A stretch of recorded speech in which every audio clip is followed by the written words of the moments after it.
係嗰網友啊，咁就係琴日大家個心情都可能好驚，因為咧其實日頭嗰時咧，韓國嘅股市大跌，係兩次熔斷嘅，單日跌咗 10%。咁然後咧，台灣股市咧就唔係就琴日咧先係創咗高峰，然後俾韓國拖冧咗少少。今日台灣股市咧都跌咗1000點嘅。咁琴晚咧美國股市又跌，費城半導體咧係跌成7-8%嘅嚇。好啦，我哋講講呢個美容特價雙收、純素舒敏抗痘套餐呢三樣嘢。第一，呢間公司咧就係 Nola Hall， 係專醫呢一個暗瘡肌、柔性肌同敏感肌設計嘅三款嘢，韓國製造，純素認證，低敏感，無動物測試，而且主打清爽溫和，唔油膩。第一步用呢一隻純素清爽潔面凝膠，佢用天然椰子同玉米來源嘅活性劑，減少洗後嘅乾燥同繃緊。第二，純素水潤爽膚水，入邊有甘油葡萄苷同積雪草，幫助肌膚補水。第三，就用純素嘅水潤保濕乳，有專利舒緩成分 AC-NET， 又加埋積雪草，主打清爽保濕，係平到不得了，全部40蚊呢個牌子。好啦，琴日嘅韓國股市，但呢輪嘅韓國股市我俾大家睇下，呢個就係琴日嘅跌幅。琴日嘅跌幅跌咗呢個跌咗 10%， 呢個就係今日反彈翻一啲，因為反彈翻一啲呢一個我哋睇下韓國股市咧，我哋睇佢嗰個睇下佢嗰個走勢啊，佢其實咧就咁嘅。今年嘅走勢咧，由3000點都犀利，3000點升到呢一個係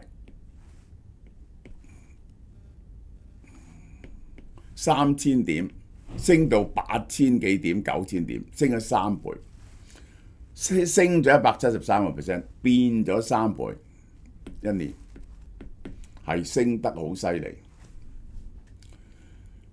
咁係唔係爆煲呢？咁我睇唔到點解爆煲呢個，因為咧佢其實韓國股市係主要兩隻股票，就係海力士同埋三星。剛啱咧就係前日咧就海力士嘅市值咧超過咗三星呢兩隻股票咧係去到13000幾億美金，13000幾億美金。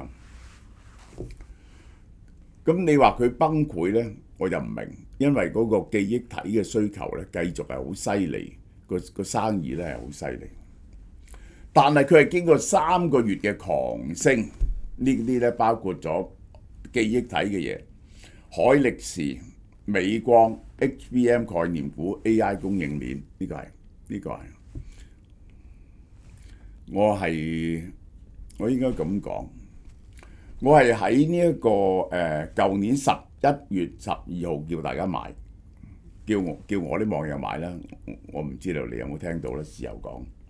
佢哋揾翻啲日子出嚟係11月12號，我叫買，一連出咗好多篇文章解釋記憶體點解會發大達。咁結果咧就係嗰陣時我嚟買呢個韓國慢慢買上德國嘅海力士。嗰陣時佢大約60萬到啦。我哋買嗰陣時咧300 Euro， 去到前日係去到1700，5倍，平均價都5倍。我買平均價300幾蚊，變咗5倍。咁我就係前日我同啲網友講嗱，有言為證㗎，喺 Discord 留言，喂，咁樣升法咧，佢再升一啲咧，我就開始減持。我覺得升得太急，可能減持 20%， 我係預備減持咗佢。咁咧就係冇晒本錢嘅，個海力士完全賺翻嚟，其他啲咧我就繼續擺喺度睇佢可以去到幾多。點不知咧，琴日即刻跌俾你睇下。三星係冇升得咁犀利嘅。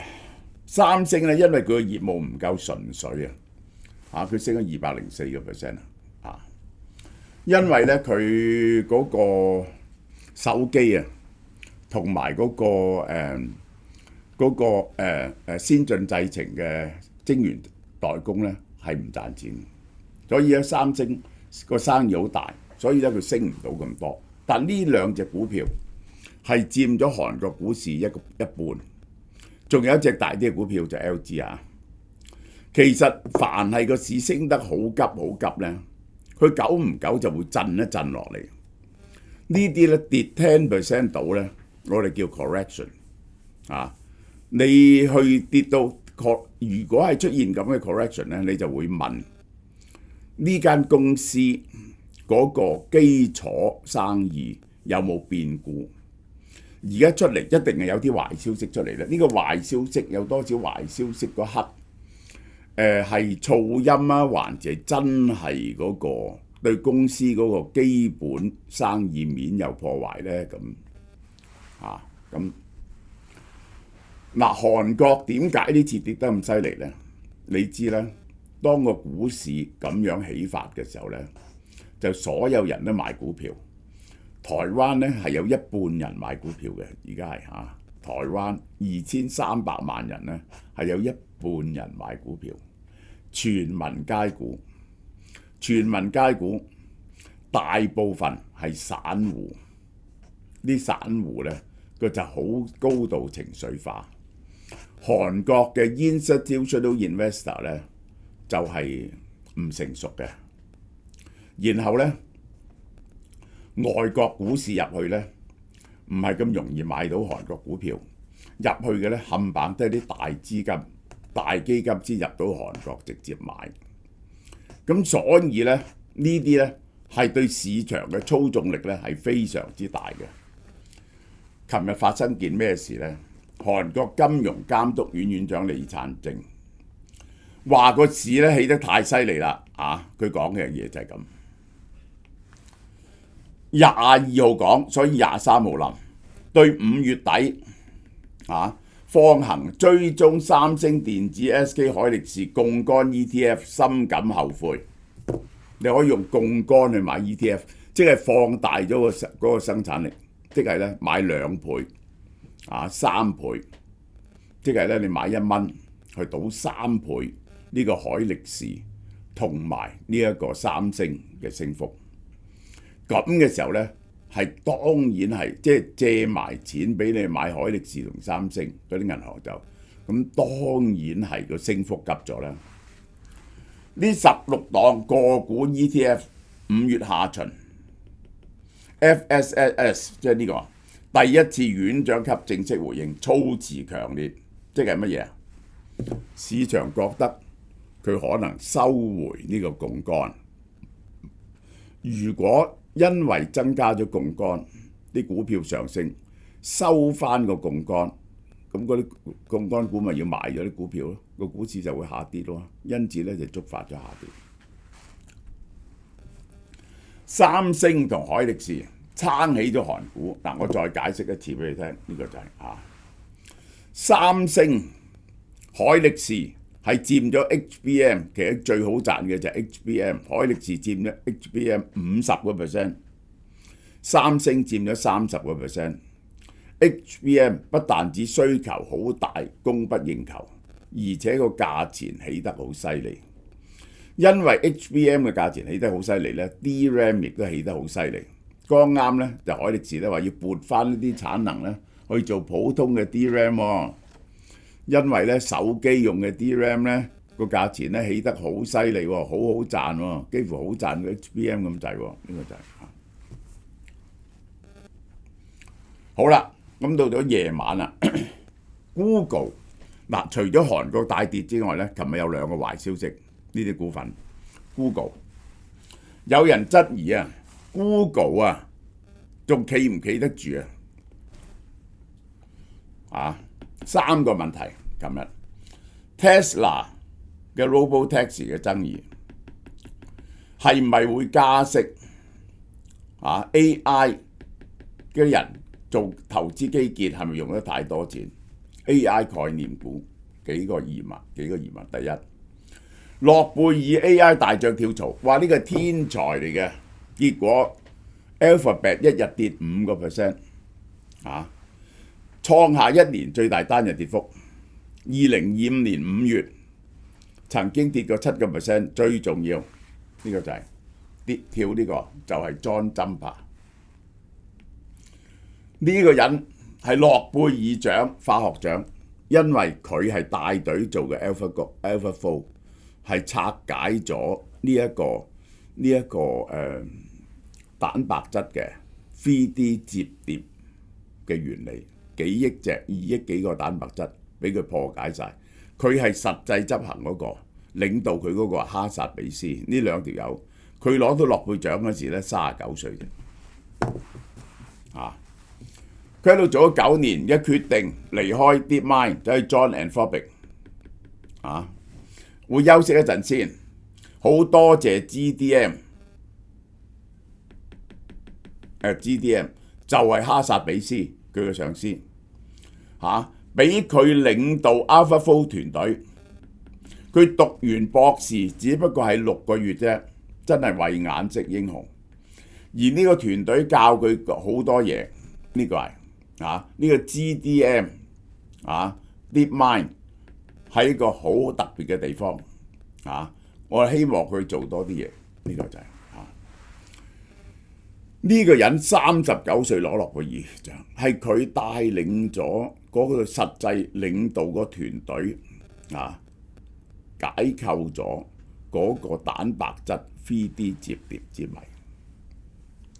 好啦，呢個DeepMind 嘅副總裁 John Jumper 加入 Anthropic， 另一個 Noam Chahshire 離職跳槽 OpenAI。Chahshire 係咩人呢？係 Hinton 嘅徒弟，當日幾個人簽名喺嗰篇文章嗰度Attention is all you need， 就係導致呢次 AI 革命嗰篇文。呢個講大模型，只要 scale up 咧，就可以得到個答案。呢個人又係領導呢個 Google 團隊進行模型嘅。我講俾你聽，自從出咗篇文之後咧，阿 Chahshire 咧做咗一個 ChatGPT 咁嘅嘢出嚟，俾呢個 Google 嘅董事局睇，要求推行呢樣嘢。Google 嘅董事局話佢有時唔準確嘅喎，可能破壞我哋聲譽喎，你忘記咗佢啦。如果你做佢，你會覺得點？結果 ChatGPT 咁成功，呢個人又離開，所以 Alphabet 跌咗落嚟。好啦，第二個 Tesla 啦。Tesla 咧就係撞架車110公里嘅時速，架車撞入去間屋度，撞死個76歲嘅女人。嗰個揸車嗰個話當時係自動駕駛，咁於是咧就係咧所有報紙嘅頭條都係 Tesla， 佢哋唔分嘅 Autopilot FSD 撞死人。其實咧 Tesla 咧已經公佈咗個數據，當時咧唔係喺 FSD 入邊，因為嗰個司機咧其實因為110公里咧係喺住宅區咧係冇可能嘅。嗰個 FSD 咧係唔會容許110公里嘅時速喺住宅區嘅，係劫死咗嘅。但係嗰個司機踩油踩到100%，然後撞埋佢。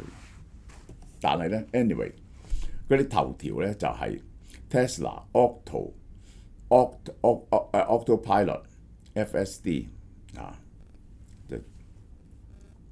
就係呢個撞死人。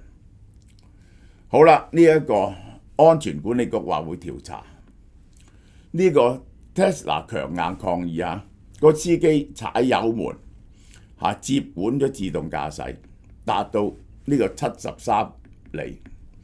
事件發生後，佢依然踩油門，呢個係呢個 FSD 喺居民區行駛時速度好慢，呢次事故係高速撞車，冇可能同 FSD 有關。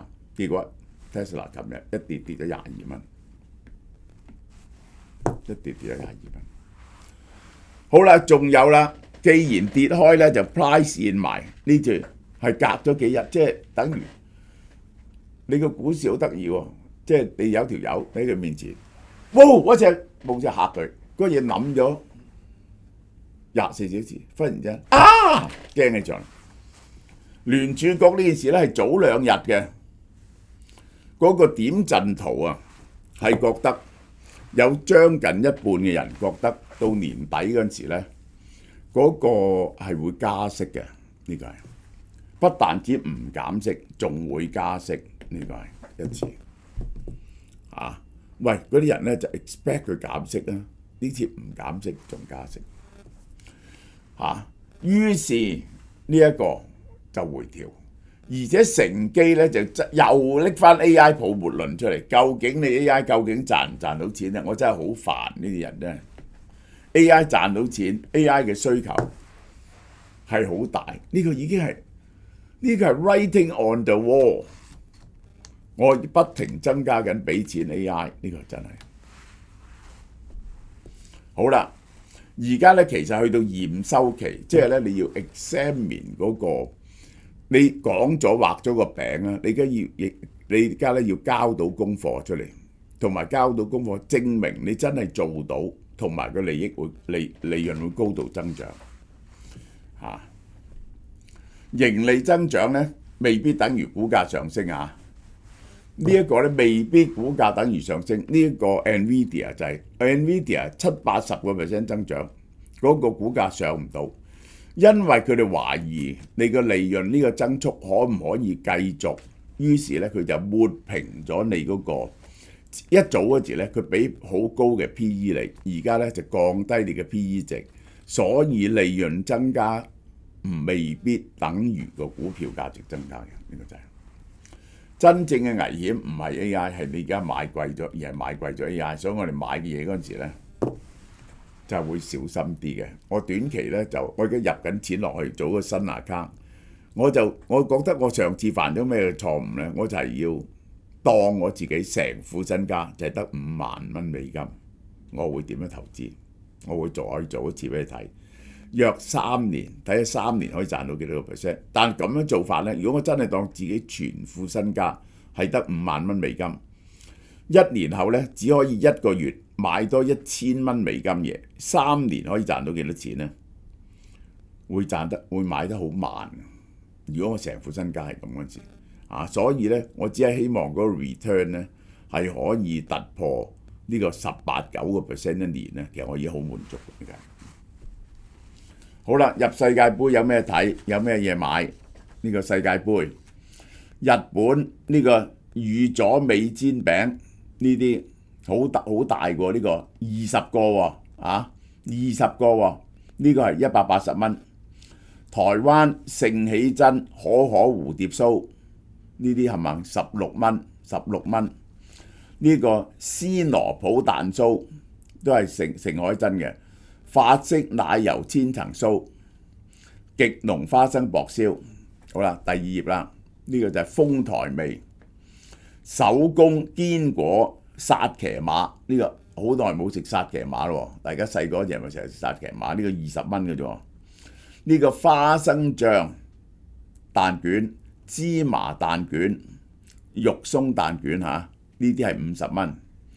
仲有呢個自然足跡，呢個桂圓薑母茶同黑糖薑母茶都係16蚊嘅啫。呢個就係台灣呢個盛海珍，呢個上邊呢啲就係咖啡卷心脆卷，都係盛海珍嘅。呢個係濃厚朱古力味風味卷心酥16蚊，呢啲全部16蚊。